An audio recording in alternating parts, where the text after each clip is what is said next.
የስፖርት ዘገባም ይዘናል በሰዓት ወደ እናንተ የምናደርስ ነው የሚሆነው ሰለሞን ጥኡመ ልሳን ዜናዎቹን እመራለሁ አብራችሁን ቆዩ በአዲስ አበባ ከተማ እየተካሄደ የሚገኘው ሁሉን አቀፍ የከተማ ትራንስፎርሜሽን ልማት ከተማዋን ጽዱና ለኑሮ ምቹ የሚያደርግ ሌሎች የአፍሪካ ከተሞችም ተምሳሌት የሚሆን ነው ሲሉ የአፍሪካ የህፃናት ጥበቃ ኮንፈረንስ ተሳታፊዎች ገለጹ በአፍሪካ ህብረት ኮሚሽን የጤና የሰብአዊ ጉዳዮችና የማህበራዊ ልማት ኮሚሽን አዘጋጅነት ሲካሄድ ቆየው የአፍሪካ የህፃናት ጥበቃ ኮንፈረንስ ተሳታፊዎች በአዲስ አበባ የልማት ፕሮጀክቶችን ጎብኝተዋል ሰብስቤ ባዩ ዝርዝር ዘገባውን ይዟል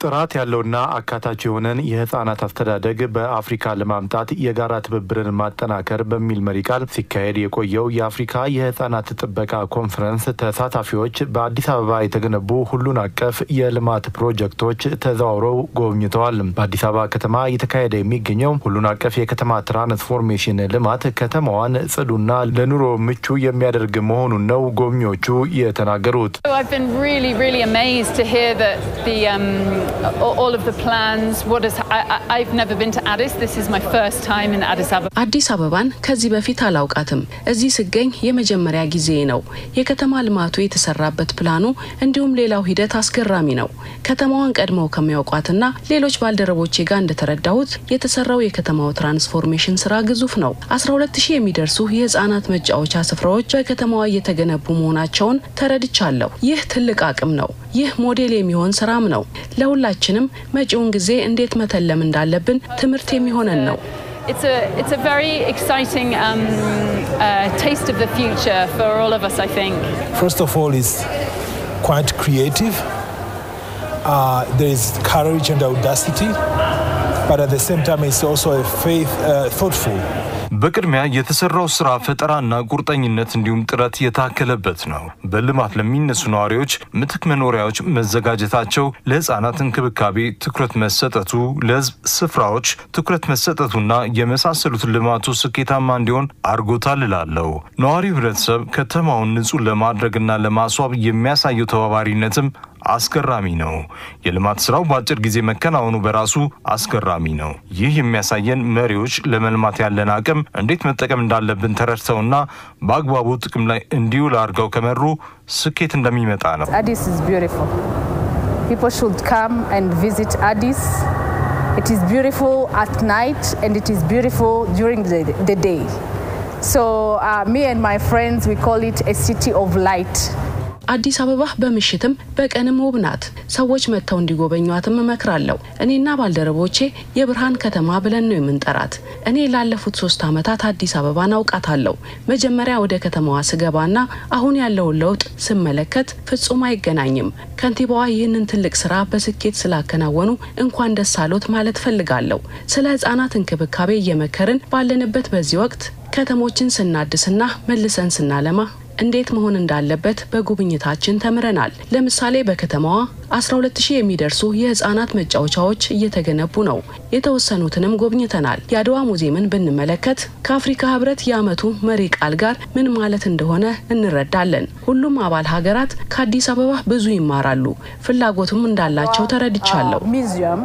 it brings a lot of meaning to the team of the year of the African Union oh wow this is a wonderful transformation ይህ በጣም የሚደንቅ ለውጥ ነው እኔ ከ6 እና 7 አመታት በፊት እዚህ ነበርኩ በየሁለት ወር መላለስ ነበር አሁን ግን ከ6 አመት በኋላ ነው የመጣሁት የአዲስ አበባን ለውጥ ከምነግር በላይ ለማመን ነው የተቸገርኩት ከተማዋ ሙሉ በሙሉ ተለውጣለች መንገዶቿ ሰፍተዋል በየመንገዱ የህዝብ መጸዳጃዎች አሉ ከተማዋ ንጹህ ሆናለች መሰረተ ልማቱ አስደናቂ ነው ያረጁ ህንጻዎች አይታዩም ነገር ግን ጥንታዊ ህንጻዎች ታድሰው ተጠብቀው አይቻለው በርካታ አዳዲስ ግንባታዎችም አሉ ሁሉም ነገር አስደናቂ ነው የከተማው አመራር ለዚህ ውጤታማ ስራ ሊመሰገን ይገባል I can say your mayorship really need to be praised and for this transformation of this city of Addis.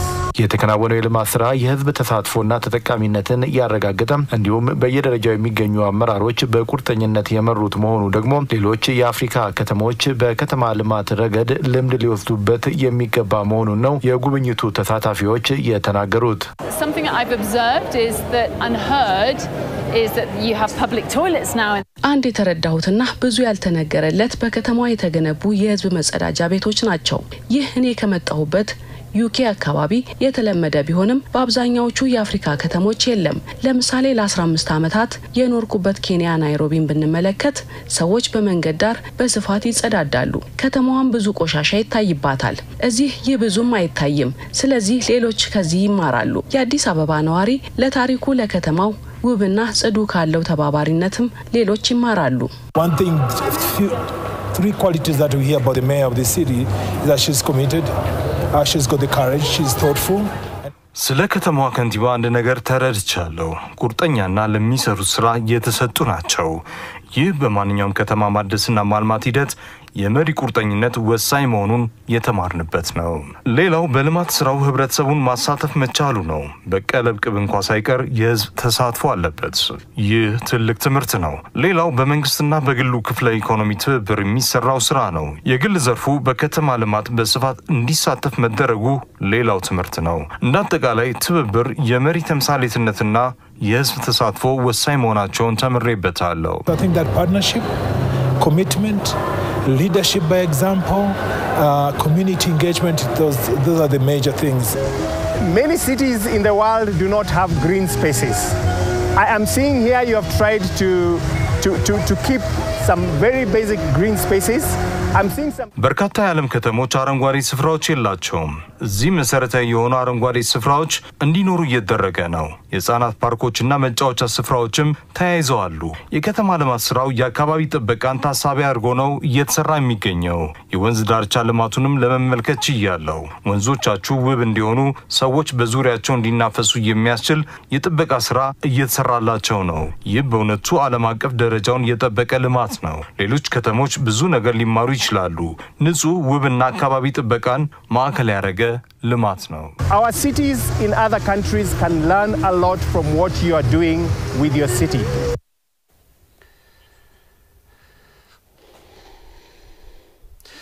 የኢትዮጵያ ፖሊሲ ዩኒቨርሲቲ ብቃት ያለው የሰው ኃይል ለማፍራት የጀመራቸውን አዳዲስ አሰራሮችን አጠናክሮ ሊያስቀጥል እንደሚገባም የፌዴሪ ፕሬዝዳንት ታዬ አጽቀሥላሴ ተናገሩ። ፕሬዝዳንቱ የተናገሩት ዩኒቨርሲቲው በተለያዩ የትምህርት መስኮች ያሰለጠናቸውን ተማሪዎችን ባስመረቀበት ወቅት ነው። ዩኒቨርሲቲው በመደበኛ መርሃ ግብሩ ያስተማራቸውን ከሰርቲፊኬት እስከ ሁለተኛ ዲግሪ የተማሩ ሰልጣኞችን ያስመረቀው። በምረቃ ስነ ስርዓቱ ላይ ፕሬዝዳንት ታዬ አጽቀሥላሴ ባደረጉት ንግግር የፌዴራል ፖሊስ ዘመናዊ ተወዳዳሪና በሙያው እንደዚሁም በብቃቱ ህዝብ የሚያመሰግነው እንዲሆን ይዞት የተነሳው ራዕይ የሚያስመሰግን መሆኑን አንስተዋል። ጊዜው የሚጠይቀውን የወንጀል መከላከልና የምርመራ ስራ በቴክኖሎጂ ታግዞ ለመስራት የጀመረውን ጥረት አጠናክሮ ሊቀጥል እንደሚገባም ነው ፕሬዝዳንቱ ያስገነዘቡት። ጊዜው የሚጠይቀውን የወንጀል መከላከልና የምርመራ ስራን በቴክኖሎጂ ላይ ተመስርቶ ማከናወን የሚችል ብቃት ያለው የሰው ኃይል ለማፍራት እንዲሁም ማህበረሰቡን የሚያሳትፍ አዳዲስ የፖሊስ ቴክኖሎጂና አሰራሮችን ለመጠቀም የጀመረውን ተግባር አጠናክሮ መቀጠል ይጠበቅበታል። በዚህ ረገድ ዩኒቨርሲቲው በማበርከት ላይ የሚገኘውን ከፍተኛ አስተዋጽኦ ይበልጥ በማስፋትና በማሳደግ በዘመናዊ ዕውቀትና በቴክኖሎጂ ክህሎት የታነጹ የፖሊስ አባላትና መሪዎችን በማፍራት ላይ መሆኑ የሚሞገስ ነው። የምርመራ ስራን በዘመናዊ መልክ ለማከናወን የሚችል ብቃት ያለው የሰው ኃይል በማፍራት ችግር ፈቺ የሆኑ የጥናትና የምርምር ስራዎችን ይበልጥ በማጠናከርና በማህበረሰብ ተደራሽነትን በማስፋት ከፍተኛ አገልግሎት በማበርከት ላይ የሚገኝ በመሆኑም ሊመሰገን ይገባል። ዩኒቨርሲቲው ለጎረቤት ሀገራት እየሰጠ ያለው ነፃ የትምህርትና የስልጠና ዕድል በቀጠናው የሚኖረውን ትብብር የሚያጠናክርና ሽብርተኝነትን በጋራ ለመከላከል የተጀመረውን ጥረት የሚያግዝ መሆኑንም አንስተዋል ፕሬዚደንቱ። ዩኒቨርሲቲው ለጎረቤት ሀገራት የፖሊስ አባላትና መኮንኖች ነፃ የትምህርት ዕድል መስጠቱ ታላቅ ተግባር ነው። ይህ ተግባር በምስራቅ አፍሪካ ቀጠና ባሉ ሀገራት መካከል የሚኖረውን ትስስር የሚያዳብር በተለይ ሽብርተኝነትና ድንበር ተሻጋሪ ወንጀሎችን በጋራ ለመከላከል እየተደረገ ላለው ቀጠናዊ የጸጥታ ትብብር አስተዋጽኦ የሚያበረክት በመሆኑ ይህንን አጠናክሮ መቀጠል ተገቢ ነው። ዩኒቨርሲቲው የሀገሪቱን የፖሊስ ሰራዊት አቅም በትምህርትና ስልጠና በመገንባት ረገድ ያለው ድርሻ ከፍተኛ በመሆኑ በየጊዜው የስልጠና አድማሱን በማስፋት ሁሉንም የሰራዊት አባላት የስልጠናው ተሳታፊ ለማድረግ የጀመረውን ጥረት ማጠናከር ይኖርበታል። በዛሬው ዕለት የተመረቁት የፖሊስ አባላትም እንደ ሀገር እየተገነቡ ያሉ ሰፋፊ መሰረተ ልማቶችን በመጠበቅ ህዝብና መንግስት የጣለባቸውን አደራ መወጣት ይኖርባቸዋል ሲሉም አሳስበዋል። ሀገራችሁን በብቃት በታማኝነት በልበ ሙሉነት ለማገልገል የተዘጋጃችሁበት እንዲሁም ነገን በተስፋ ብርሃን የምታዩበት ጸዳል በመሆኑ ልትኮሩና ትልቅ ቦታ ልትሰጡት ይገባል። በአሁኑ ወቅት በሀገራችን በርካታና ግዙፍ መሰረተ ልማቶች ሰፊ መዋዕለ ንዋይ ፈሶባቸው በመገንባት ላይ ይገኛሉ። በመሆኑም መንግስትና ህዝብ የሰጣችሁን አደራ አጥብቃችሁ በመያዝ ተገቢውን አመራር በመስጠት የተሰጣችሁን ትምህርት በመጠቀምና ህብረተሰቡን በማሳተፍ እነዚህን ተቋማትና መሰረተ ልማቶች ከማንኛቸውም ጥቃት መጠበቅ ይኖርባቸዋል።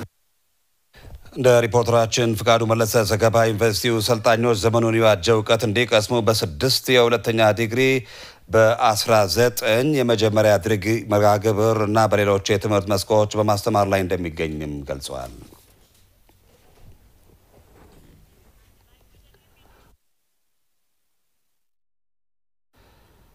አሁንም በዚህ ጉዳይ ቆይታ የምናደርግ ይሆናል።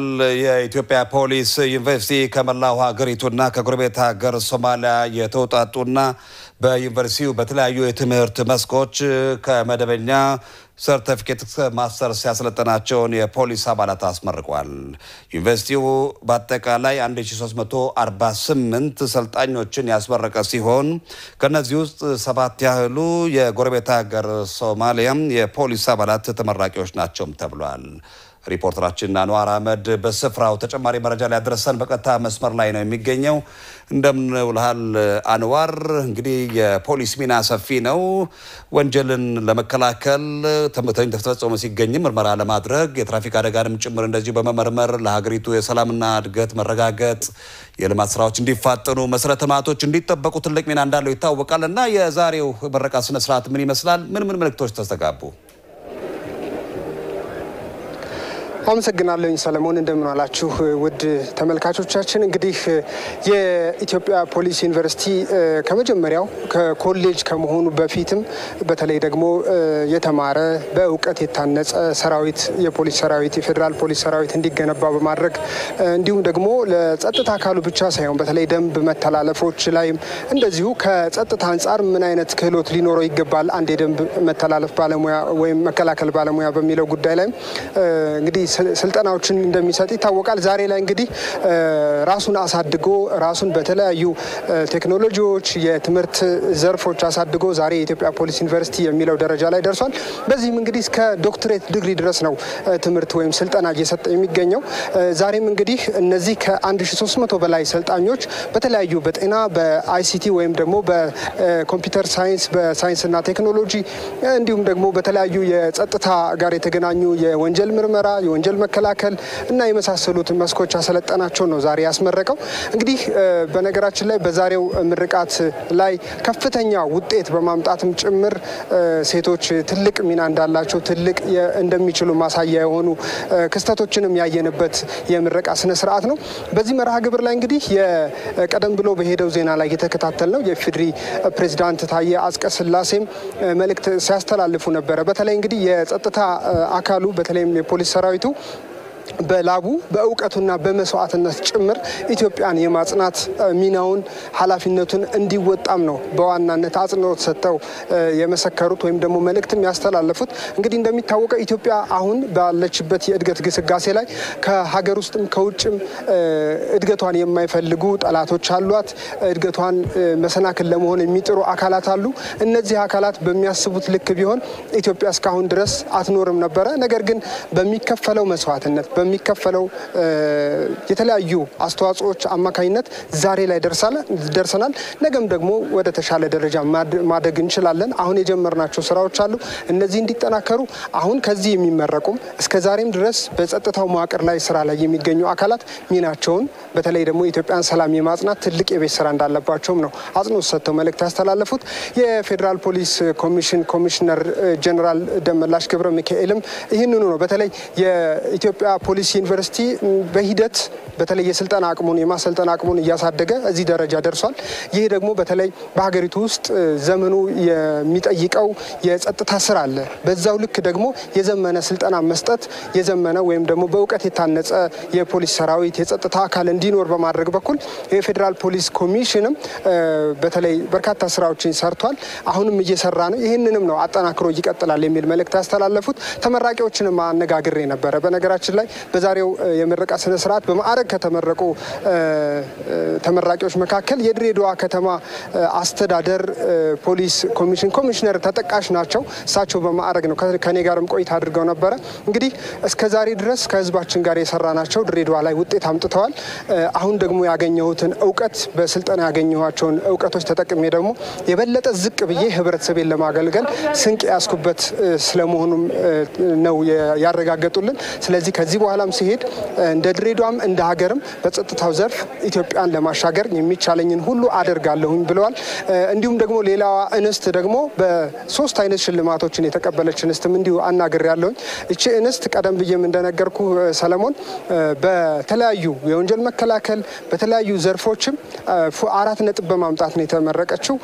የማዕረግም ተሸላሚ ናት። ከሁሉም አጠቃላይ ከዩኒቨርሲቲ ተመራቂዎች በልዩ ሁኔታ እንግዲህ ከፍተኛ ውጤት በማምጣትም ነው የተመረቀችውና እዚህ ጋር የምናስተውላቸው ነገሮች በተለይ በምረቃ ስነ ስርዓቱ ላይ ሴቶችም ወንዶችም መሪዎችም ወጣቶችም የተሳተፉበት እንደመሆኑ እንግዲህ ትልቅ የቤት ስራ እንደሚጠብቃቸው ነው በዚህ በመድረክ ላይ መልእክቶች የተላለፉት። አጠቃላይ የዛሬው መድረክ የምረቃ ስነ ስርዓት ይህን ይመስላል።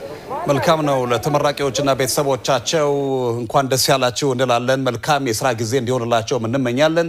አንዋር ለተሟላው መረጃ ከልብ አመሰግናለሁ። መልካም ጊዜ።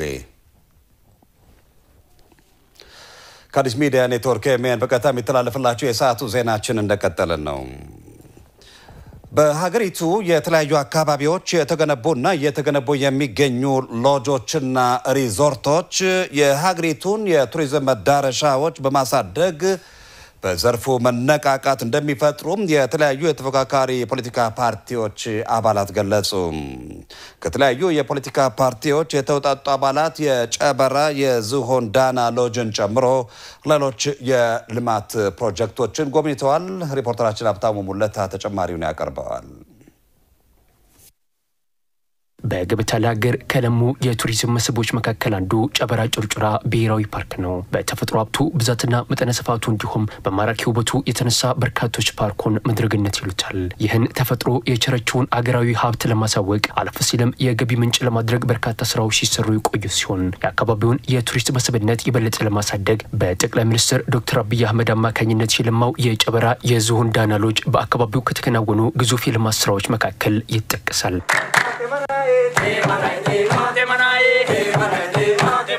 በዚህ የተፈጥሮ ገጸ በረከት በተቸረው ስፍራ የተንጣለለው የጨበራ የዝሆን ዳና ሎጅን ጨምሮ ሌሎች የልማት ፕሮጀክቶች በተለያዩ የፖለቲካ ፓርቲ አባላት የተጎበኙ ሲሆን የልማት ስራዎቹ እንደ ሀገር እየተከናወኑ ያሉና የተከናወኑ የልማት ስራዎችን በሚገባ ያሳዩና መጻኢ የሀገር ዕጣ ፈንታ በጥሩ መሰረት ላይ እየተገነባ እንደሚገኝ የሚጠቁሙ ሆነው እንዳገኟቸው ገልጸዋል። በጣም ጥሩ ደረጃ ተስፋ ያለው ፕሮጀክት ነውና ሌሎችም ልክ እንደዛ ይኖራሉ የሚል ነገር ልናገር ይችላል። ሀገራዊ ፋይዳ ያላቸው ፕሮጀክቶች እንደተሰሩ ሀገራችን ውስጥ ያየን ነው።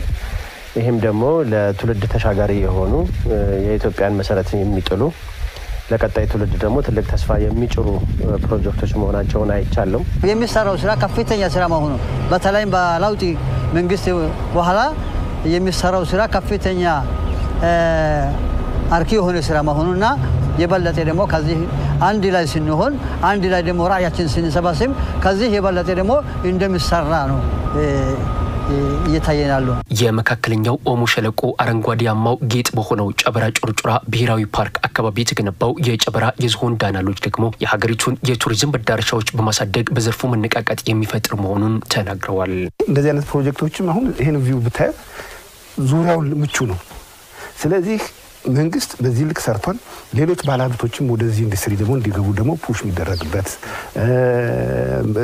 ይሄ እንደ ሞዴል የሆነ ሰው ደግሞ የመጣ ሌላ ሀገር አሁን ወደ ውጪ ወደ ምን እየሄደ ከሚዝናና ደግሞ እንደዚህ አይነት ቦታዎች ላይ መጥቶ ጊዜ ቢያሳልፍበት የሀገራችንን ኢንዱስትሪ በተለይ ይሄ ቱሪዝም ኢንዱስትሪውን ስለሚያበረታታልን እንደዚህ አይነት ነገሮችን ደግሞ በደንብ የኛ ሰዎችም እየመጡ እየጎበኙ መዝናናት ቢፈልጉም እየተዝናኑ እንትን ቢደረግ ዙሩ ሀገራዊ ኢኮኖሚ ላይ ነው ቫልዩ አድ የሚያደርጉትና በዚህ ይሄም ትልቅ ሀብት መሆኑ ትልቅ የተለፋበት መሆኑና ደስ የሚል ነገር መሆኑን አይቼበታለሁ፣ ተረድቻለሁ። ኢትዮጵያን ከሚወድ እና ኢትዮጵያን ማሻገር የሚፈልግ መንግስት መፈጠር ሲጀምር የኢትዮጵያ ውስጥ ያሉ አቅም ያላቸውንም አቅም ያሌላቸውንም ጭምር የሆነ ኮንትሪቢዩት አድርጉና ለዜጎቻችን ለማህበረሰቦቻችን የሆነ ነገር እናድርግ የሚል አካል ይፈጠራል ማለት ነው። ከዛ የተወለደ የቁጭት ውጤት ነው ብዬ ነው የምወስደው እኔ ማለት ነው። እንደ ጨበራ የዝሆን ዳና ሎጅ የመሳሰሉ ከፍተኛ ሀገራዊ ጠቀሜታ ያላቸውን የልማት ስራዎች ማስተዋወቅ ላይ በትኩረት መስራት እንደሚገባ ምክር ሀሳባቸውን የለገሱት የፖለቲካ ፓርቲ አባላቱ የጨበራ የዝሆን ዳና ሎጅን ጨምሮ ሌሎች ከለውጡ ወዲህ የተሰሩ የልማት ስራዎች ከፍተኛ አድናቆት የሚቸራቸው መሆኑን ገልጸዋል።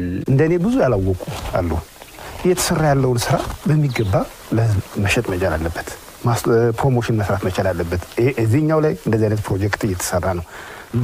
በየወቅቱ ደግሞ ፕሮግረሱን ማሳየት መቻል አለበት። ያለቁበት የጊዜ ገደባቸው ፍጥነታቸውና ያላቸው የኳሊቲ እንትናቸው ደረጃ እንትኖ በጣም የሚያመሰግንና ደስ የሚል ነገር ነው ያየነው።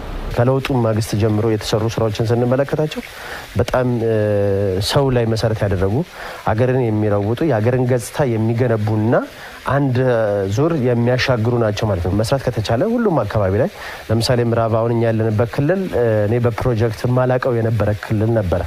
አሁን ላይ ግን መሰረት ያላቸው ሀገራዊ የሆነ ፕሮጀክቶች ፋይዳ የተመለከትንበት ነው። በሀገር አቀፍ ደረጃ ከፍተኛ ሀገራዊ ፋይዳ ያላቸው የልማት ስራዎች እየተከናወኑ እንደሚገኙ የጠቆሙት የተለያዩ የፖለቲካ ፓርቲ አባላቱ በሀሳብ የበላይነት ላይ በመመስረት ለሀገርና ሕዝብ ተጠቃሚነት በጋራ መስራት እንደሚገባም አጽንኦት ሰጥተዋል።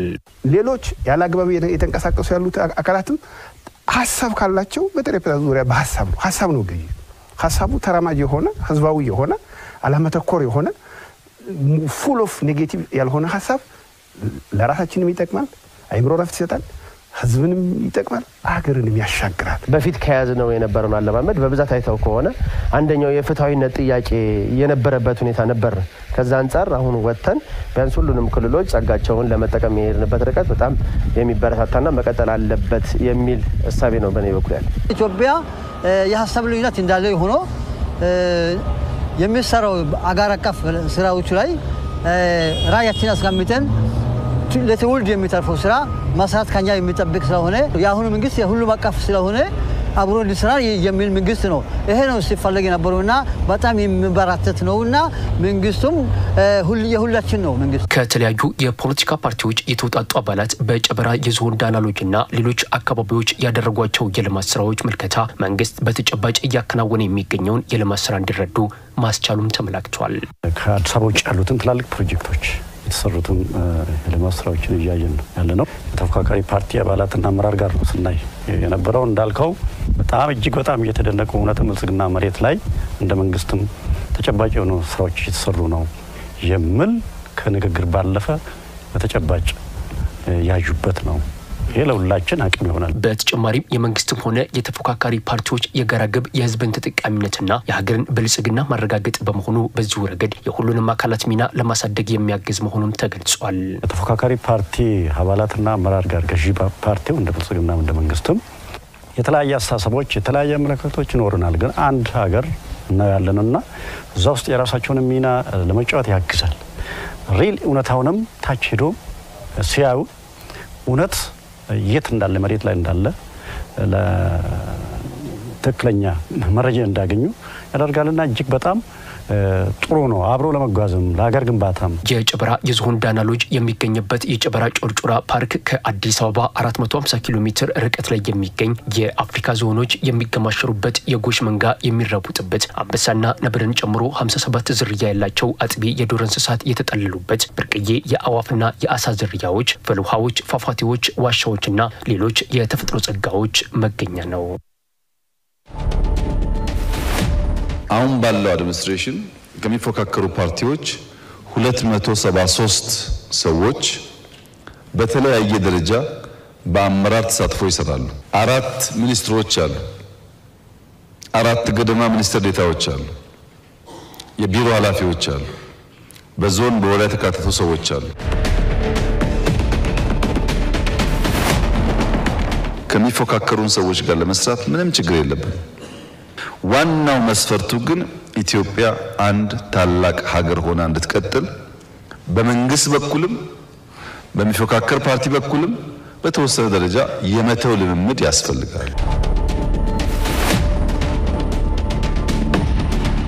ከውጊያው ስለሚሻል ከስደት ስለሚሻል ነው አብረን የምንሰራው እና በእኛ በኩል ያለው እሳቤ ፉክክር ብቻውን በቂ አይደለም፣ ትብብር ያስፈልጋል። ባንግባባ እንኳን እየተባበርን ኢትዮጵያን ብንገነባ ይሻላል የሚል ሐሳብ አለን።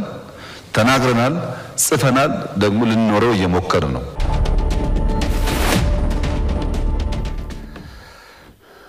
ከመልእክት ተመልሰናል። ከአዲስ ሚዲያ ኔትወርክ ኤምኤን በቀጥታ የሚተላለፍላችሁ የሰዓቱ ዜናችን እንደቀጠለ ነው። የቱለማ ኦሮሞ አባገዳዎች ከኦዳ ነቢ ወደ ጨፌ ቱማ በመጓዝ የገዳ ስርዓት መገለጫ የሆኑ ክንውኖችን አካሂደዋል። አሁን ደግሞ ከጨፌ ቱማ በመነሳት በአባገዳና በፎሌ ታጅቦ ወደ ነበረበት ኤላ እየተመለሰ ነው። ተጨማሪ መረጃ ላይ አድርሰን ስነ ስርዓቱን እየተከታተለ የሚገኘው በስፍራው ሪፖርተራችን ዳንኤል መላኩ በቀጥታ መስመር ላይ ነው። ተጨማሪ መረጃ ላይ አድርሰን እንደምንዋል ዳንኤል፣ አጠቃላይ ያለው ስነ ስርዓቱ ምን ይመስላል? አመሰግናለሁ ሰለሞን። እንደምንዋልክ እንደምንዋላችሁ ተመልካቾቻችን። እንግዲህ ቀደም ሲል እንዳነሳኸው የቱለማ ኦሮሞ አባገዳዎች እንግዲህ ከተለያዩ ስነ ስርዓቶችን አካሂደዋል። በተለይ እንግዲህ ከአባ ፋጂ በመነሳት ለ7 ቀናት ቆይታ በተለያዩ ጊዜዎች በማድረግ ወደ ጨፌ ዶንጎራ ኦዳ ነቢ እና እንደዚሁም ደግሞ ጨፌ ቱማ ጋር በመሄድ የተለያዩ ስነ ስርዓቶችን አከናውነዋል። እንግዲህ መነሻቸው የዛሬ ሳምንት ላይ ማለት ነው እዚህ አባ ፋጂ ላይ ሲሆን እዚህ አባ ፋጂ ላይ በተለይ የኦሮሞ ሕዝብ መገለጫ ከሆኑት ኦሮሞን አንድ የሚያደርጉት እንደ አንድ አቃፊ ወይም ደግሞ ጥላ የሚታወቀው አባ ፋጂ የሁሉንም የኦሮሞች ባንድ ጥላ የሚያሰባስብና አርማ ይዘው ተነስተው ወደ ጨፌ ቱማ ተጉዘዋል ማለት ነው። እንግዲህ በዚህ በጉዟቸውም ከአባ ፋጂ በመነሳት ምንድነው ያደረጉት? የተለያዩ ስነ ስርዓቶች ከዚህ ውስጥ እንግዲህ ኦዳ ነቢ ላይ ተገናኝተው የተለያዩ ስነ ስርዓቶችን አካሂደዋል። ኦዳ ነቢ ላይ እንግዲህ ምንድነው የተከናወነው? በተለይ ሁሉም ጎሳዎች ማለት ነው የቱለማ ጎሳዎች በዚህ በኦዳ ነቢ በመገናኘት እርስ በርሳቸው በመመራረቅ የተለያዩ ባህላዊ ስነ ስርዓቶችን በመከወን ጉዞ አድርገዋል ማለት ነው። እንግዲህ ከዚህም በተለይ እዚህ አሁን በሊበን እና ከተለያዩ ጎሳዎች የመጡ የቱለማ ጎሳዎች ማለት ነው ወደ ኦዳ ነቢ ተጉዘዋል። ኦዳ ነቢ ላይ በሚጓዙበት ሰዓት የአባ ፋጂ ሳይደርስ በስርዓቱ መሰረት አባ ፋጂ ሳይደርስ ቀድመው ስለደረሱ 3 ቀናት እንዲቆዩ ተደርገው አባ ፋጂ ቦታው ላይ ከደረሰ በኋላ ስነ ስርዓቱ እንዲከወን ተደርጓል። የአባ ፋጂ ስነ ስርዓት ምርቃት ሳይደረግ የተለያዩ ነገሮች ሳይደረጉ ቦታው ላይ መገኘት አይቻልም ነበር። ይህም እንግዲህ ሕግና ስርዓትን በማስተማር ሂደት ውስጥ ከፍተኛ ዋጋ ያለውና ለዘመናዊ ሕግም አስተዋጽኦ እንደሚያደርግ ማስተማሪያ መሆኑን አባገዳዎች ነግረውናል ማለት ነው። እንግዲህ ከኦዳ ነቢ ወደ ጨፌ ዶንጎራ ነው ጉዞ ያደረጉት። ጨፌ ዶንጎራ ላይ እንግዲህ የተለያዩ ስነ ስርዓቶች ተካሂደዋል። በዚህ የጨፌ ዶንጎራ ላይ ከተከናወኑ ስነ ስርዓቶች መካከል እንግዲህ አባገዳዎችና ሀደ ሲንቄዎች የራሳቸው ቦታዎች ተሰጥቷቸው እዛ ቦታዎች ላይ እንግዲህ የተለያዩ ስነ ስርዓቶች ተከናውነዋል ማለት ነው። እዚህ ባለፉት ቀናት በዚህ በጨፌ ዶንጎራ ላይ የተለያዩ ስነ ስርዓቶች ተከናውነዋል። ከነዚህ ስነ ስርዓቶች መካከል እንግዲህ ሀደ ሲንቄዎች በሀደ ሲንቄዎች በኩል የሚፈጸሙ ህጎችም አሉ። እንግዲህ የገዳ ስርዓት አንዱ ለሀደ ሲንቄዎች ወይም ደግሞ ለሴቶች ትልቅ ቦታ እና ክብር እንዳለው ይታወቃል ማለት ነው። ያንን መገለጫ የሆኑ ስነ ስርዓቶች በጨፌ ድንጉራ ተከናውኗል ማለት ነው። እንግዲህ ከጨፌ ድንጉራ በኋላ እንግዲህ ምንድነው ወደ ጨፌ ቱማ ነው የተካሄደው። እንግዲህ በጨፌ ቱማ ላይም የተለያዩ ስነ ስርዓቶች ተከውነዋል ማለት ነው። እንግዲህ በጨፌ ቱማ ከተከናወኑ ስነ ስርዓቶች ውስጥ እንግዲህ ከዘመናዊ ህግ ጋር እስኪ ያነጻጽረን ለማየት ስንሞክር እንግዲህ የህግ አውጪዎች እዛ ላይ የተለያዩ ህጎች ይወጣሉ። እነዛን ህጎች የሚወጡ ደግሞ ተወካዮቻቸው የተለያዩ አባገዳዎች ይገኛሉ ማለት ነው። በእነሱ በኩል ብቻ እንደ ዘመናዊ ህግ በተወካዮቻቸው ብቻ የሚወሰን አይደለም። ማህበረሰቡን አወያይተው ማህበረሰቡ ይሄ ይጨመር ይቀነስ የሚለውን ጨምሮባቸው ከአመት በኋላ ህግ ሆነው ጸድቀው እንዲወጡ ያደርጋል ማለት ነው። እነዚህ ስነ ስርዓቶች እንግዲህ ጨፌ ቱማ ላይ ተፈጽመዋል ማለት ነው። እንግዲህ ጨፌ ቱማ ላይም የተለያዩ የምርቃት ስነ ስርዓቶች በአባፋጂ ተከናውነዋል ማለት ነው። እንግዲህ በዚህ ስርዓት ውስጥ አባፋጂ ትልቅ ቦታ ነው። ቀደም ሲል እንዳነሳሁት ትልቅ ቦታ ያለው ትልቅ ክብር ያለው ሁሉንም በአንድ ጥላ የሚያሰባስብ በተለያዩ አካባቢዎች ላይ የአባፋጂ ምርቃት ስነ ስርዓት ሳይከወን ሌሎች ምንም ነገር ማድረግ እንደማይችሉ በስርዓቱ ሂደቴን እንደሚመስል የአባገዳዎች ገልጸውልናል ማለት ነው። እንግዲህ አሁን ያለውበት ቦታ ላይ የሚገኝበት ላይ ኤላ ተብሎ ይጠራል። እንግዲህ እዚህ ኤላ ኮየ ፈጬ ኮንዶሚኒየም ጀርባ አካባቢ በቅርብ ርቀት የሚገኝ ቦታ ነው። እንግዲህ እዚህ ኤላ ቦታ ላይም ኤላ ላይም ለ40 አመት እዚሁ ላይ የሚደረጉ ማለትም አባፋጂው እዚሁ ለ40 አመት ቆይታ የሚያደርግበት ከ40 አመት በኋላ ደግሞ ቀጣዩ ትውልድ አሁን ላይ በልጅ እድሜ ክልል ውስጥ ያለ ከ40 አመት በኋላ ነው የሚያወጣው ማለት ነው።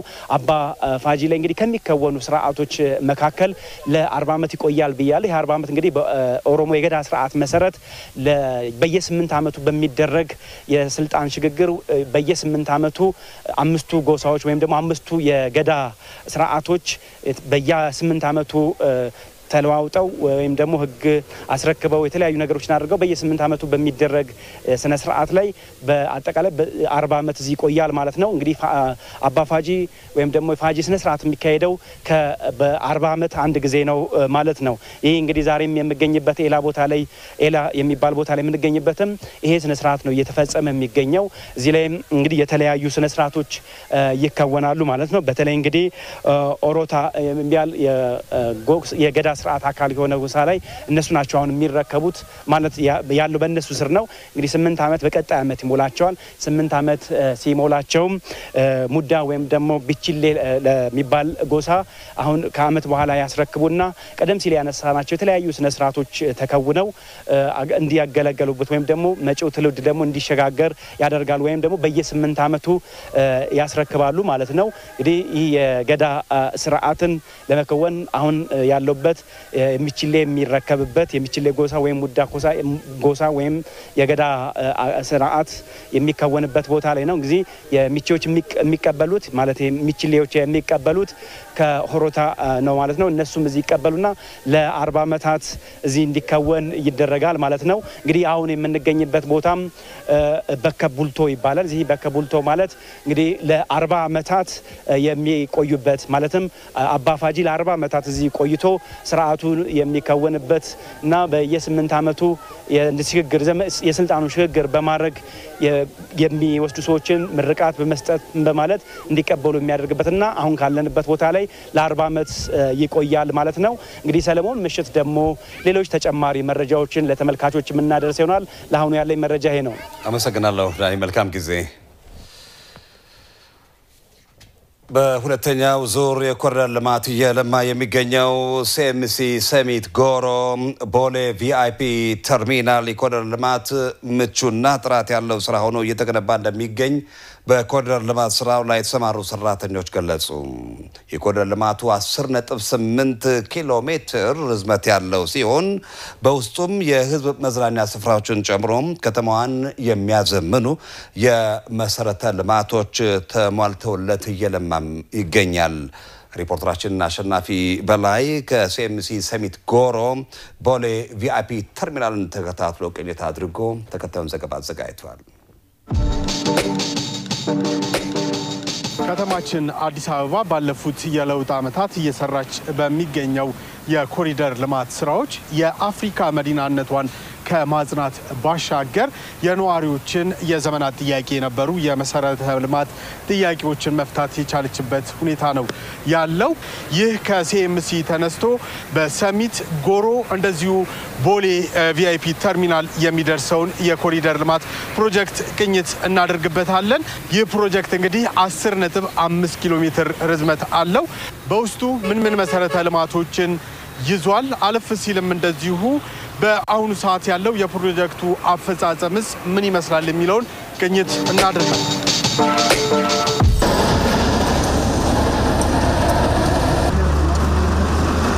መነሻችንን ሲኤምሲ አድርገን እንግዲህ አሁን እዚህ ቦሌ ኤርፖርት ጀርባ አካባቢ ወይም ደግሞ የቦሌ ቪአይፒ ተርሚናል አካባቢ እንገኛለን። በዚህ አካባቢ ላይ እንግዲህ በአይኔ መመልከት እንደቻልኩት አዳዲስ የመዝናኛ አማራጮች እየተፈጠሩበት ያለ አካባቢ ነው። ሰላም፣ እንዴት ነህ? ሁሉ ሰላም? በመጀመሪያ ስምና ኃላፊነትህን እንተዋወቅ። እሺ፣ አለማየሁ ቁምላቸው እባላለሁኝ። የዚህ ፕሮጀክት ስራ አስኪያጅ ነኝ።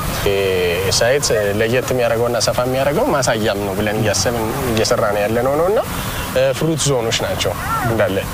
ይኸው እዚህ ጋር እንዳለ የምታየው ብርቱካን፣ መንደሪን፣ ዘይቱን፣ ሎሚ የሚተከሉት ችግኞች እንደዛ ናቸውና ይሄ ደግሞ አሁን ካፌ እንደመሆኑ መጠን ዙሪያቸው ላይ ይሄ መዓዛ ሽታ ያላቸው ምክንያቱም ካፌ ኤሪያ ላይ ሊስብ የሚችለው ጥሩ መዓዛ ያለው ሽታ ስለሆነ ይኸው የጥብስ ቅጠሎች፣ ሮዝመሪ ምናምን እነሱ አይነት ነገሮችና ጤና አዳሞችን እንደዛ አይነት ነገሮች ነው እየተጠቀምን ያለንበት ሁኔታ ያለነውና ይሄ ሳይት ሌላ ተለቅ የሚያደርገው ምንድነው አገራዊ ነው፣ በኮንሶች የተሰራ ነውና እሱ ደግሞ ለየት እንዲያደርግና ትኩረት እንዲስብ የሚያደርግበት ሁኔታ ያለበት ሳይት ነው።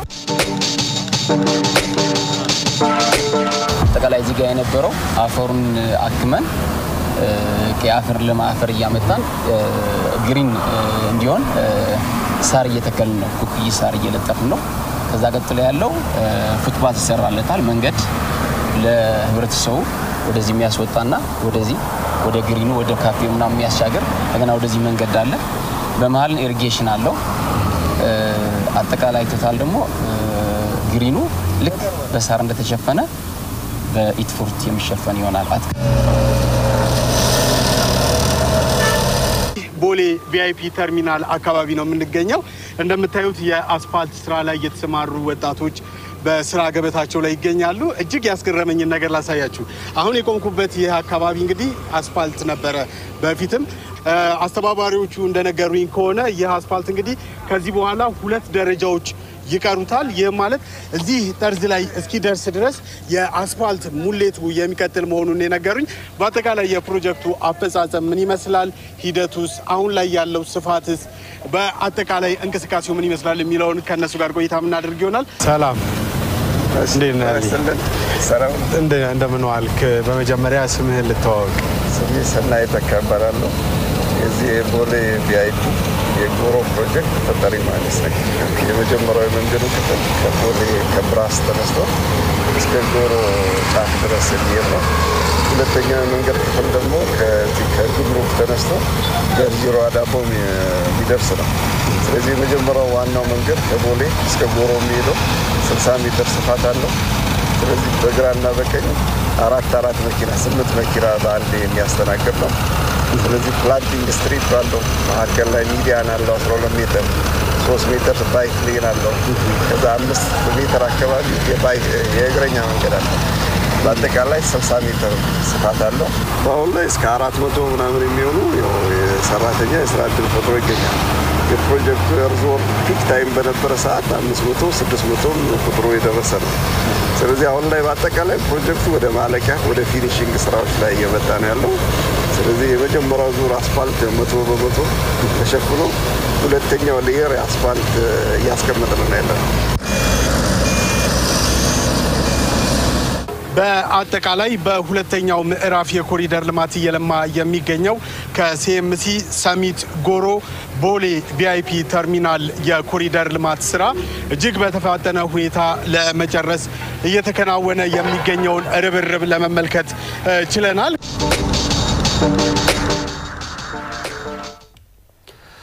ባለፉት ዓመታት በአዲስ አበባ የተከሉ ችግኞች ለከተማ ውበት ለኛ ደግሞ መዝናኛ እንዲሁም የገቢ ምንጭ ሆነውልናል ሲሉ ኤሜን ያነጋገራቸው የንፋስ ስልክ ላፍቶ ክፍለ ከተማ ነዋሪዎች ገለጹ። ሪፖርተራችን ንጉሱ በቃሉ በንፋስ ስልክ ላፍቶ ክፍለ ከተማ ጋርመንት አካባቢ ተገኝቶ ከዚህ በፊት የተተከሉ ችግኞች የጽድቀት ሁኔታና ለአካባቢው ውበት መቀየር ያበረከቱን አስተዋጽኦ ቃኝቶታል። እንደሚከተለውም ዘግቦታል።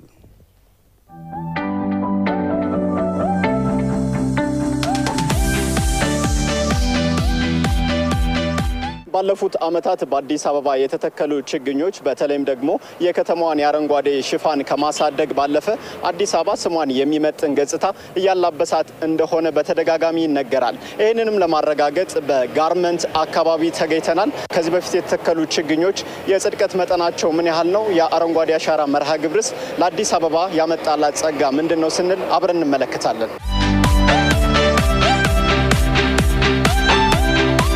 ይሄ አካባቢ ከዚህ በፊት የነበረው ገጽታ ምን ይመስል ነበር?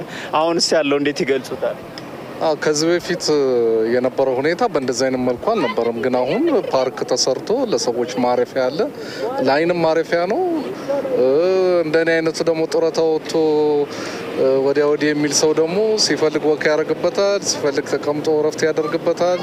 ልማቱ በጣም ጥሩ ነው በእውነት። እኔ በፊት የነበረ ነገሮች ያው ለማንም ህዝብ ድብቅ አይደለም። ምክንያቱም ቆሻሻ አለ፣ የተለያየ ነገር ሽታዎች አሉ፣ ብዙም የሰዎች ማረፊያ አታይም ነበር። አሁን ግን በተሄድክበት ቦታ ማረፊያ አለ፣ አረንጓዴ ነገር አለ፣ አበቦች አሉ። ደስተኛ ነህ። በተለይ እንደ አይነቱ እንግዲህ በጡረታ ላለ ሰው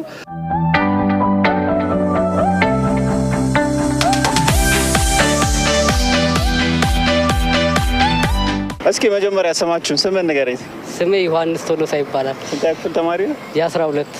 እሺ አንተስ? ታገኝ ያወቀ 12 ክፍል ተማሪ ነው? 12። ኦኬ። ከክላስ ወጣችሁ እዚህ ረፍት እያደረጋችሁ ነው? አየር እየተቀበልን እዚህ አየሩ መናፈሻው ደስ ስለሚል አየሩ እዚህ እየተቀበልን አይምሮአችንን ፈታ እያደረግን ነው። ከዚህ በፊት እንግዲህ አካባቢው ገጽታ ምን ይመስል ነበር? አሁን በጣም ያምራል፣ ደስ ይላል፣ ለማረፊያም ነውና ከዚህ በፊት ያለው ገጽታ ምን ይመስል ነበር? በፊት ያው እንደዚህ አይነት ፓርኮች የሉም።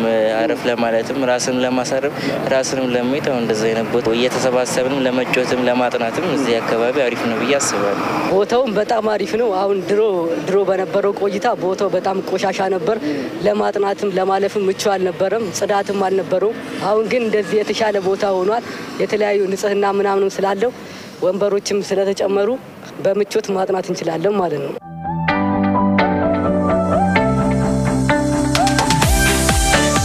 የትራፊክ ፍሰቱንም ከማሳለጥ አኳያ ይሄ ሰፊ ድርሻ ይኖረዋል ብዬ አስባለሁ። እንደ ልብ ወክ ማድረግ ስለሚቻል ማለት ነው። እሱንስ እንዴት ያዩታል ከበፊቱና ካሁን? በፊት እንግዲህ ስትሄድ አስፓልት ላይ ከመኪና ጋር ተጋፍተ ነው። ምክንያቱም ቆሻሻን በመሸሽ ያልጸዳ ቦታን በመሸሽ አስፓልት ላይ ወጥተን እንሄድ ነበር። አሁን ግን አስፓልቱን ትተነው የምናልፍበት መንገድ ራሱ የተነጠፈው ነገር ከዛ ጋር እንድትጋፋ የሚያደርግ ነገር አይደለም። ሰፊ ነው። ዘና ብለህ ትሄዳለህ። እኔ መስተዳድሩም መንግስትም ሁሉም በዚህ ላይ ባደረጉት ርብርብ ደስተኛ ነኝ በጣም። ምክንያቱም ራሴን እያስደሰትኩ ነው። ሳልከፍል ፓርክ ሳልገባ ምንና ያን ነገር እያየሁ ደስ እያለኝ እየሄድኩ ነው እና የአብዛኛው ሰው ስሜት ይመስለኛል። ደበላጉታ እባላለሁ።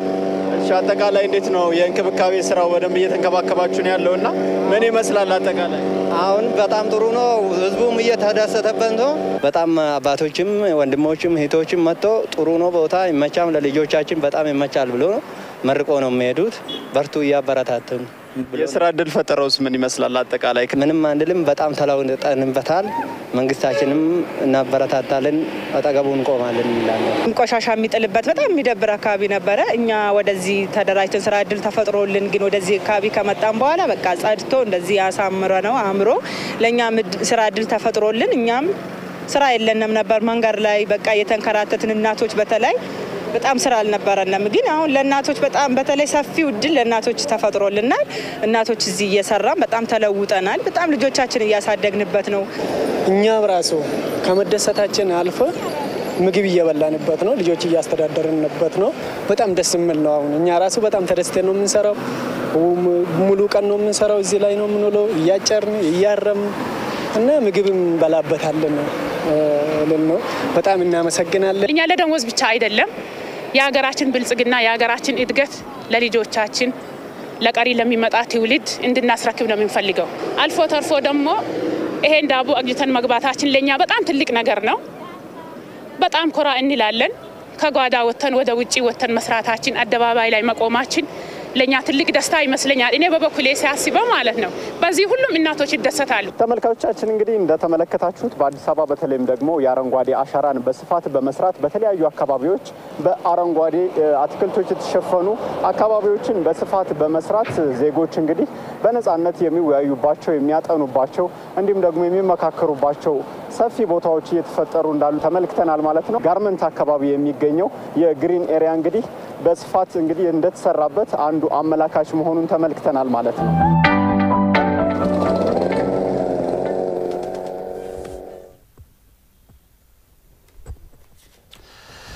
አስረኛ ዙር የአፍሪካ ህብረት አባል ሀገራት የመንግስት አገልግሎትና አስተዳደር ኮንፈረንስ በአዲስ አበባ እየተካሄደ ይገኛል። ኮንፈረንሱ የአፍሪካ ህብረት አባል ሀገራት ችግሮቻቸውን በመፍታት ያካበቱትን ልምድና ተሞክሮ ለመቀያየርና ለመማማር ጉልህ ሚና እንዳለውም ተገልጿል። ሪፖርተራችን አሰግድ ኪዳነ ማርያም ኮንፈረንሱን በስፍራው እየተከታተለ ነው የሚገኘው። ተጨማሪ መረጃም ሊደረሰን በቀጥታ መስመር ላይ ነው የሚገኘው። እንደምንላል አሰግድ፣ በተለያዩ ፈተናዎች እንግዲህ የተፈተነች የምትገኘው አህጉራችን ወደ ሰላምና እድገት እንደዚሁም ቀጣይነት ወደ ማባራ ልማት ለማምጣት እርስ በርስ መመካከር፣ መነጋገር፣ ልምድና ተሞክሮ መቀያየር ወሳኝ እንደሆነ ይታወቃልና ምን ሀሳቦች የተነሱ ናቸው? አመሰግናለሁ ሰለሞን። እንደምን ውለሃል? ተመልካቾችም እንደምን ውላችኋል? እንግዲህ 10ኛው የአፍሪካ የመንግስት አገልግሎት ጉባኤ ነው እየተካሄደ የሚገኘው ማለት ነው። በየአመቱ በፈረንጆቹ ሰኔ 23 የአፍሪካ የመንግስት አገልግሎት ወይም ሲቪል ሰርቫንት ቀን ይከበራል። እሱን አስቀድሞ ደግሞ እዚህ አዲስ አበባ ላይ የአፍሪካ 10ኛው የአፍሪካ የሲቪል ሰርቫንት ወይም ደግሞ የመንግስት አገልግሎትና አስተዳደር ጉባኤ መካሄድ ጀምሯል ማለት ነው። በዚህ ጉባኤ ላይ እንግዲህ ከተለያዩ የአፍሪካ ሀገራት የመጡ ተወካዮች እየተሳተፉበት ይገኛል ማለት ነው። ጉባኤውም እንግዲህ ለ3 ቀናት የሚቆይ ነው። አላማውም እንግዲህ በአፍሪካ እየተንከባለሉ የመጡ ችግሮችን ለመፍታትና እንዲሁም ደግሞ የተሻለ የመንግስት አገልግሎት ለመስጠት የሚያግዙ ምክክሮችን ለማድረግ ከዛ ባለፈም ደግሞ የልምድ ልውውጥ ለማድረግ አላማ ያደረገ ጉባኤ ነው ማለት ነው። በዚህ ጉባኤ ላይ እንግዲህ የኢፌዴሪ ምክትል ጠቅላይ ሚኒስትር አቶ ተመስገን ጥሩነህ ተገኝተው ንግግር አድርጓል። መክፈቻ ንግግር አድርጓል። እሳቸውም እንግዲህ ኢትዮጵያ በተለይ የመንግስት አገልግሎትን ለማዘመን የተለያዩ ስራዎችን እየሰራች እንደምትገኝ ጠቁመዋል ማለት ነው። እንግዲህ በቅርቡ የተከናወነው በተለይ የአንድ ማዕከል አገልግሎት የመሶብ አንድ ማዕከል አገልግሎትም ኢትዮጵያ እንግዲህ ለዘርፉ ትኩረት ሰጥታ እየሰራች እንደሆነ ማሳያ ስለመሆኑ ገልጿል ማለት ነው። ይህም እንግዲህ በመላ ሀገሪቱ የሚስፋፋና በቀጣይ ምን ደግሞ የመንግስት አገልግሎትን ዘመናዊና ቀልጣፋ ለማድረግ እንደሚሰሩ የተሰራ እንደሆነ ያብራሩበት ነበር ማለት ነው። እንግዲህ ከዛ ባለፈም ኢትዮጵያ ውስጥ እንግዲህ በኢትዮጵያ የሚሆን በአፍሪካ በርከት ያሉ ከመንግስት አስተዳደር ጋር የተገናኙ ስራዎች እንግዲህ ሲሰሩ ቆይቷል ማለት ነው። እንግዲህ በኢትዮጵያ ሲከናወን ቆይቷል። በተለይ ደግሞ ባለፉት የለውጥ ዓመታት በተለይ የመንግስት አገልግሎትን ለማሻሻል የሪፎርም ስራዎች ሲሰሩ ቆይቷል። በተለይ ደግሞ ለተገልጋዩ ማህበረሰብ የተሻለ አገልግሎት ለመስጠትና የመንግስትን አገልግሎት ቀልጣፋ ለማድረግ እንዲሁም የተለያዩ ስራዎች እየተሰሩ ይገኛል ማለት ነው። ከነዚህ መካከል ደግሞ አንዱ በመግቢያ ላይ ለመጥቀስ እንደሞከርኩት የመሶብ አንድ ማዕከል አገልግሎት አንዱ ማሳያ ነው። ከዛ ባለፈ እንግዲህ በተለያዩ ክልሎች በማስፋፋት ይህንን ስራ አጠናክሮ ለመቀጠልና የተሻለ አገልግሎት መስጠት ቀጣዩ ትውልድ ደግሞ የሚረከባት ሀገር የተሻለችና የተሻለ አገልግሎት የሚሰጥባት ሀገር ለማድረግ እየተሰራ እንደሆነ መሆኑን ገልጿል ማለት ነው። ከዛ ባለፈም ደግሞ የኢፌዴሪ ሲቪል ሰርቪስ ኮሚሽነርም ዶክተር መኩሪያ ክፍሌም እንግዲህ በዚህ መድረክ ላይ ንግግር አድርጓል። እሳቸውም እንግዲህ ይሄኛው መድረክ የተለያዩ አፍሪካ ሀገራት ተሞክሮችን ለማግኘትና እርስ በርስ ያሉብንን ችግሮችን ለመቅረፍ የሚያግዝ ነው። ከዛ ባለፈም ደግሞ የተሳለጠና የተቀናጀ አገልግሎትን መስጠት የሚያስችል ምክክር ለማድረግ አላማ ያደረገ መድረክ ስለመሆኑ ተናግሯል ማለት ነው። ከዛ ባለፈም እንግዲህ ከተለያዩ አፍሪካ ሀገራት የመጡ ተወካዮችን በመድረኩ ላይ ንግግር አድርጓል። ውይይቶችም የተደረጉ ይገኛል ማለት ነው። ከዛ ጎን ለጎን ደግሞ የተባበሩት መንግስታት ድርጅት እንዲሁ ከዚህ ቀጠናዊ የሆነ ከሲቪል ሰርቪስ ጋር የተገናኙ ጉባኤም እየተካሄደ ይገኛል ማለት ነው። የጉባኤም እንግዲህ ከዓለም አቀፉን ከተለያዩ ዓለም አቀፍ ሀገራት የመጡ ተወካዮች የሚሳተፉበት ነው። በተለይ በግሉ ዘርፍ የተሻለ የአገልግሎት ዘርፍን ለማዘመን የሚደረጉ ጥረቶች ወደ መንግስት በመምጣት አጋርነታቸውን ለማሳየት የተለያዩ ውይይቶች የሚደረጉበት ነው። እንግዲህ ከተለያዩ ሀገራት የመጡ ተወካዮችም አሉ። እንግዲህ በዚህ ጉባኤ ላይ እንዲህ አይነት ምክክሮች ይደረጋሉ። በአጠቃላይ በአገልግሎት ዘርፍ ውስጥ የሚታዩትን ችግሮች ለመቅረፍ በተለይ ደግሞ ለዘመናት የተንከባለሉ የመጡትን ችግሮች ለመቅረፍ ያለመ ጉባኤ ነው የሚደረገው ማለት ነው። ከዛ ባለፈም እንግዲህ በተለይ በተቀረው ዓለም የተሻለ አገልግሎት ለመስጠት የተለያዩ ዘመናኛ ቴክኖሎጂን መጠቀም የተለመደ ነው። በአፍሪካ ደግሞ እንዲህ አይነት ችግሮች ይስተዋላሉና ይሄንም ደግሞ ዘርፉን በቴክኖሎጂ በመደገፍ የተሻለ አገልግሎት ለመስጠት ዓላማ ያደረገም እንደሆነ ነው የተነገረው ማለት ነው። እንግዲህ ለቀጣዮቹ 3 ቀናት በዚህ በአፍሪካ ህብረት አዳራሽ ጉባኤ ይደረጋል ማለት ነው። እንግዲህ በዚህ ጉባኤ ላይ በርከት ያሉ ሰዎች ተገኙ ይገኛል። ከዛ ባለፈም ደግሞ ቆይታቸውን በአዲስ አበባ እንዴት ይሆናል የሚለው ነገርም ደግሞ አጠቃለን ምን ጠይቃቸው ይሆናል። በምሽት የዜና ውጃችን ስንመለስ ደግሞ የአሁኑን የጉባኤውን ሁኔታና ከዛ ባለፈም ደግሞ በቆይታቸው ምን እንደተመለከቱም ጠይቀን ለተመልካቾቻችን የምናደርስ ነው የሚሆነው። ሰለሞን ለአሁን ያለን መረጃ ይህንን ይመስላል። አመሰግናለሁ አሰግድ።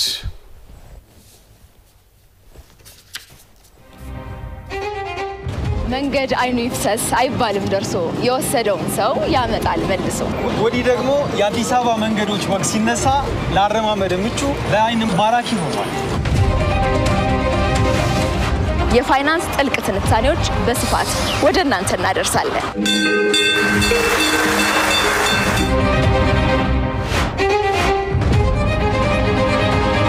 አዲስ አበባ እንደ ንስር ራሷን እያደሰች እየተዋበች እየተሞሸረች Addis Ababa, you just see well-lit streets, clean streets. አስገቢ። አዲስ አበባ ውስጥ የማንገባበት ጓዳ ጉድጓዳ የለም። የአዲስ አበባ የጥበብ እጆች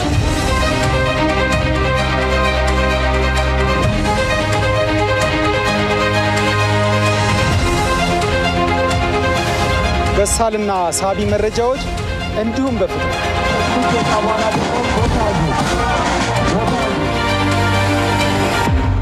የህዝብ አገልግሎት ተቋማት አገልግሎታቸው ሲፈተሽ አሁንስ እንዴት ይየለ ኦሬዲ የጨረስኩ ፎርሙላ ነው።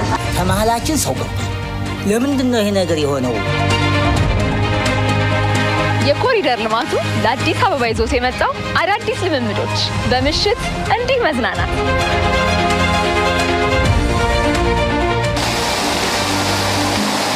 በዚህ ሁሉ መሃል ኤኤምኤን 47 ከናንተ ጋር ለ24 ሰዓት ሰባቱንም ቀን ከናንተ ጋር ነን።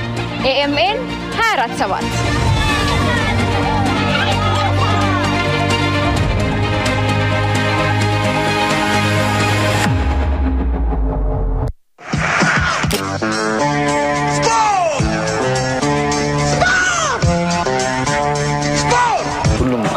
የራሱ የሚለይበት እንትን አለው። በተለይ የደስታ አገላለጹ ሰዎች እግር ኳስን የሚወዱ ከሆነ ማንም ሰው ያየውን ነገር መልሶ ማውራት ይችላል ብዬ አምናለሁ። ቃል ኪዳን እንግዲህ ጨዋታው ተጀምሯል። እጅግ በጣም ጨዋታው ከብዶታል። ከአሁኑ ጀምሮ እንግዲህ አንድ ጎል ተቆጥሯል። እነዚህ ደቂቃዎች ደግሞ የሚያሳዩት በጣም ብዙ ጎሎቹ እንደሚቆጠሩ እንጠብቃለን። የራሱ የሚደግፈው ክለብ ነው እንደዚህ የተጫወትን ግብ ሲቆጠር ማታ እኮ እንትን ለቆ ወጣ።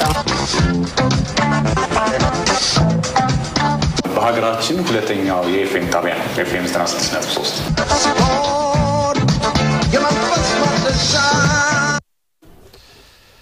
አዲስ ሚዲያ ኔትወርክ ኤኤምኤን በተለያዩ የይዘት አቀራረቦች ልቆ ወደ አድማጭ ተመልካቾች መድረሱን እንደቀጠለ ነው። በቅርቡም በአዳዲስ ዝግጅቶች ማራኪ በሆነ አቀራረብ አድማጭ ተመልካቹን የበለጠ ማስደሰቱን የሚቀጥልበት ይሆናል። ሁልጊዜ ምርጫችሁ አዲስ ሚዲያ ኔትወርክ ኤኤምኤን እንዲሆን በዚህ አጋጣሚ እንጋብዛችኋለን። ዜናዎቻችን እንደቀጠሉ ናቸው።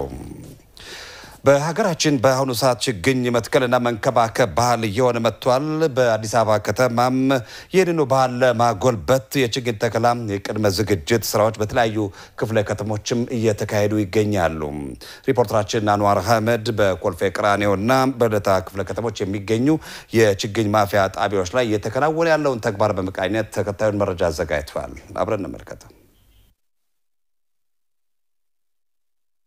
ሀገራችን እንግዲህ የአረንጓዴ አሻራን ተግባራዊ ካደረገች በኋላ በመላው ሀገራችን የችግኝ ዝግጅቱ የህብረተሰቡ ተሳትፎ እያደገ እንደሆነ ይታወቃል።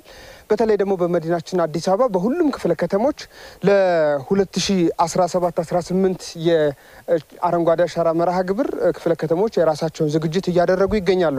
አሁን የምገኘው በኮልፌ ቀራኒዮ ክፍለ ከተማ ነው። በዚህ ክፍለ ከተማ በ2017-18 ወደ 1 ሚሊዮን ችግኞችን ለመትከል እቅድ ይዟል። ይህንን ለማሳካት የተለያዩ ቅድመ ዝግጅቶችን እያደረገ ይገኛል።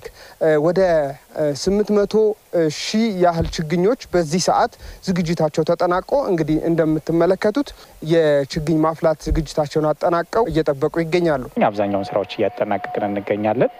የመጀመሪያው ስራ የቦታ ልየታ ነው። በክፍለ ከተማችን ከ100 ሄክታር በላይ የሚሆኑ የችግኝ መትከያ ቦታዎች የመለየት ስራ ሰርተናል።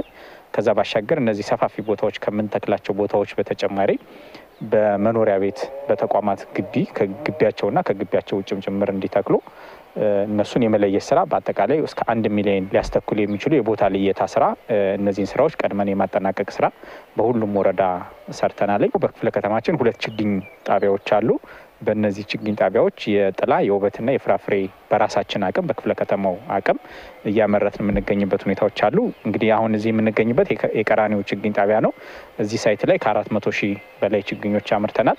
በአጠቃላይ እንደ ክፍለ ከተማ በ2 ችግኝ ጣቢያ ከ800 ሺህ ችግኞች በላይ አምርተን ለ2017-18 የክረምት መርሃ ግብር ዝግጅት እያደረግን ነው። ዝግጅቱ በልደታ ክፍለ ከተማም ተጠናክሮ መቀጠሉን የተመለከተን ሲሆን ከዚህ ቀደም ለአረንጓዴ አሻራ መሳካት የችግኝ ግዢ ከተለያዩ ቦታዎች ይፈጸም እንደነበርና ክፍለ ከተማውን ለተጨማሪ ወጪ ይዳርግ እንደነበር የገለጹት የክፍለ ከተማው የከተማ ውበትና አረንጓዴ ልማት ጽሕፈት ቤት ኃላፊ ወይዘሮ ሄለን ጥበቡ ዘንድሮ ግን በራሳቸው ቦታ በራሳቸው አቅም ዝግጅት እንዳደረጉ ይናገራሉ። ከዚህ ቀደም ልደታ ላይ የችግኝ ማፍያ ቦታ አልነበረንም።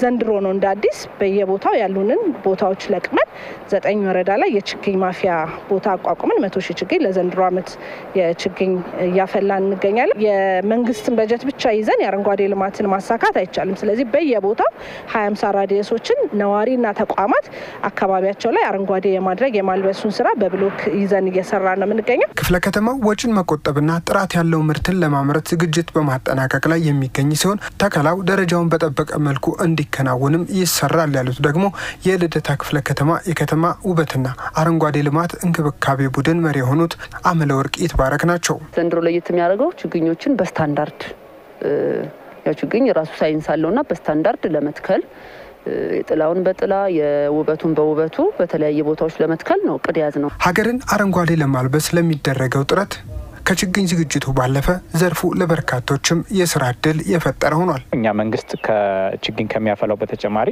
በስራ እድል የተደራጁ በጥቃቅንና አነስተኛ ኢንተርፕራይዝ በተደራጁ ማህበራት አማካኝነት ደግሞ ከ400 ሺህ በላይ ችግኞች እነዚህ ማህበራት ለማህበረሰቡ በተለያየ መንገድ በሽያጭ የሚያቀርቡ በእነሱ አማካኝነትም ችግኞች እየተዘጋጁ ያለበት ሁኔታዎች ናቸው። ለእነዚህ ማህበራት የሙያዊ ድጋፍ እያደረግ በተለያየ ወረዳዎች ላይ በዚህ ማህበር ተደራጅተው ማለት ነው እዚህ የምናፈላበት በመሰረቱ የስራ እድል ተፈጥሮላቸው በቀን ሰራተኛ ተቀጥረው ከ40 ሰራተኛ በላይ በዚህ ሳይቶች ላይ የሚገኙ በችግኝ ጣቢያ ብቻ በመንግስት ተቀጥረው የሚሰሩበት ሁኔታዎች ናቸው ያሉት። በፊት የቤት እመቤት ነኝ። ልጆቼን እንከባከባለሁ። ባለትዳር ነኝ። እዛ ያው የኑሮ ሁኔታ ባለቤቴን ለማገዝ ተቀጥሬ እየሰራሁ ነው። ጥሩ ነው፣ ደስ ይላል። ያው ህፃንን መንከባከብ ማለት ነው። ያው ቤተሰባችንን እናስተዳድርበታለን። ይሄን ከገባው በኋላ ነው ስራ ቅድማ ስራ አጥ ሰው ነኝ። ከዛ እዚህ ከገባው በስነ ስርዓት እሰራለሁ። ከስራ አጥነት ነፃ ወጥቻለሁ። በደንብ እንሰራለን። ጊዜ ሰዓታችን ጠብቀን እንገባለን። ሰዓታችን ጠብቀን እንወጣለን። በቃ በደንብ እናንከባክባለን። ደስ የሚል ነገር ነው። በቃ ደስታ ነው የሚሰማኝ።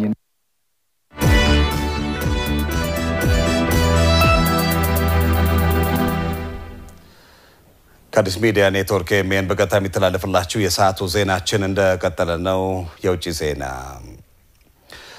ፕሬዝዳንት ዶናልድ ትራምፕ የሀገራቸው ስለላ ተቋም ኢራን የኒውክሌር ጦር መሳሪያ